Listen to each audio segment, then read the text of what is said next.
Қазір дінімізді ластап жатқан неше түрлі нәрселер бар. Неше түрлі ой пікірлер кеп жатыр. Шекарамыз ашылды дедік та, сол шекарадан жақсы да жаман да өтуде. Сол ойларменен күресуіміз өзіміздің дінімізді тазалауымыз қажет. Сол дұрыс емес ойлардың, дұрыс емес түсініктердің бірі, мысалы, намаз оқымағанды кәпір деу. Ол кісі мұсылманмын деп тұрса, мен кәлима айтып мұсылманмын деп тұрмын. Құранды сыйлайым, оразаны, рамазанды сыйлайым мен. Керек болса кейде өзімде тұтам, үйде қанша адам оразада тұтады. Ауызашарларға барып қызмет қылғанды жақсы көрем. Мұсылманмын деп жүрмін ғой, мешіт көрсем, көзім тоймай қарап өтем. Жүрегім сонда бір қарайдау деп елеңдеймін. Сонда сол адам қалайша кәпір болады? Сол адам қалайша сіз оның бетінен қағасыз? Сондай түсініктер келе жатыр. Намаз оқымаған кәпір екен, онда оны қыру керек, жою керек, малын тартып алу керек. Бұл мемлекет онда кәпір мемлекеті. Бұған қарсы қару көтеру керек дейді. Немесе біреу келіп айтады. Осы біздің қазақтың болмаса ұстанған, намаз оқып жатқан, соны үйретіп жатқан имамдарға келіп айтады. Мына кісілер шатасыпты, қателесіпті. Бұлардың оқыған намазы пайғамбар алып келмеген. Бұлар қате айтады, бұларда білім жоқ. Міне, білім бізде дейді. Білесіз ба? Ислам дінінде сондай сөз бар. Арабқа Алла тағала діннің ұрығын септі. Ал Орта Азиядан соның гүлі шықты дейді. Діннің гүлі осы Орта Азия мен Қазақстаннан шыққан. Діннің гүлі, дәмі, сұлулығы о жақта ұрығы ғана себілді. Бір күні бір кісі Мадина қаласына келіп, білім үйренбекші болыпты, тарихта бар. Кіріп келіпті да, хадис жөнінде білім ізденіш депем депті. Мына кісі депті. Сөйтсе аты бөлектеу екен. Бұл араб емес па депті. Жоқ, араб емес. Онда мен фиқ үйренейін, заң үйренейш депті. Онда ана кісі ғалым. Ол аты кім десе басқаша айтып. Ол араб емес па? Жоқ, ол араб емес. Мен Құран тәпсірлеш депем онда. Ол да араб емес болып шығады. Сомен, мынаның ішінде арабы қайсы дейді ғой. Сөйтсе, арабта бірақ ғалым бар дейді. Біреуі екен сонда. 10 ғалымның біреуі ғана араб болып шығады. Ана кісі шынымен енді ұлтшылдығына кішкентай қызғанады енді. Мына сонда бізден кім шықпады ма деп. Дым шықпады ма, неге мұндаймыз дейді. Ал пайғамбар мұны бұрын айтып кетіп қалған. Пайғамбарымыздың жанында Салман-и Фарси деген бір сахаба отыр. Парсы кісі, парсы адам. Сонда келіп айтады. Мына кісілер дейді. Яғни өзге ұлтты айтып атыр.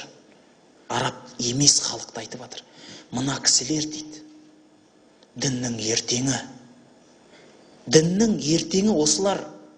Егер білім 7 қабат көкте тұрса да, бұлар соған шығып соны алып келеді дейді.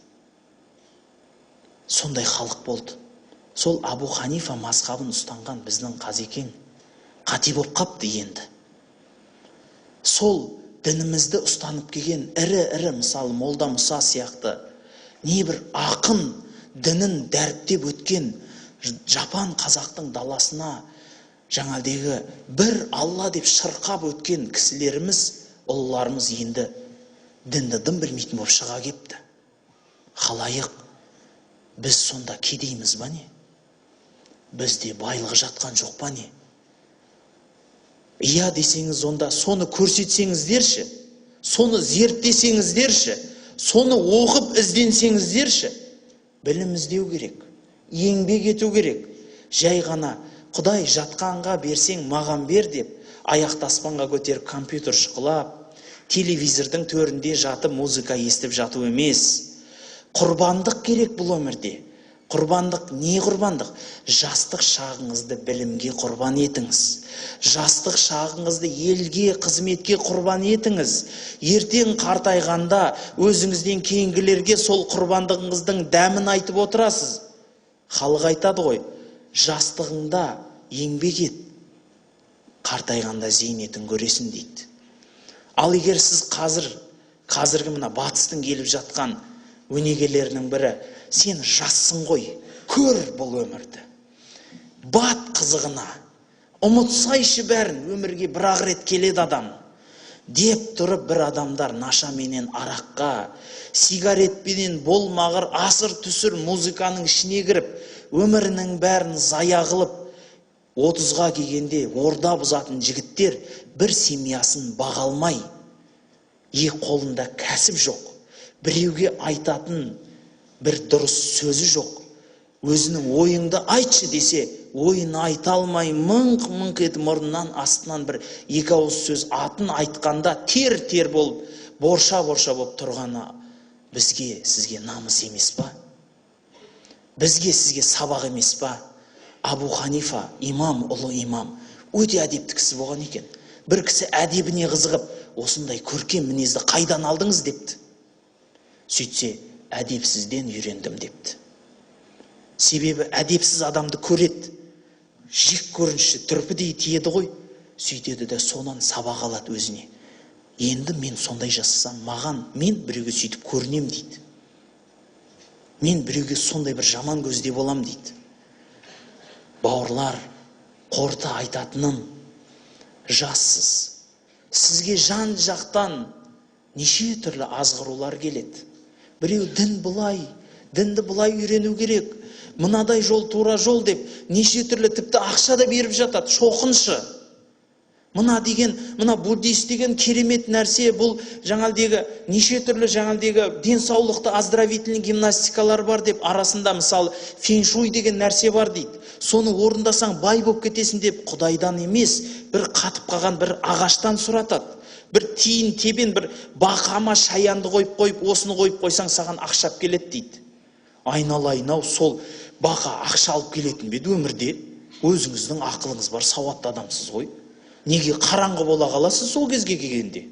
Сол бақа ақшап келе ма? Мыстан жасалған, тіпті мыста емес, іші пластмасса.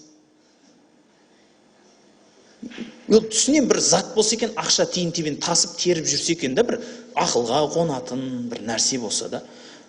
О, дымда емес қой, бір темір ғой тұрған. Бір ағаш, теңге ағашы деп бір нәрселерді, Қытайдың бір нәрсесін алып кеп қояды. Біздің Қазекең соны істеді ма? Маңдайыңыздың еңбегіңізге берсін да ол. Бір бомағыр, бір жаны жоқ нәрседен не қыласыз сұрап, еңбегіңізге берсін да. Өзіңіз еңбек етіңіз. Еңбекке береке береді. Өйткені әрекетте берекет дейді. Қыбырлаған қыр асар дейді. Яғни қимылдасаңыз, алға жүресіз.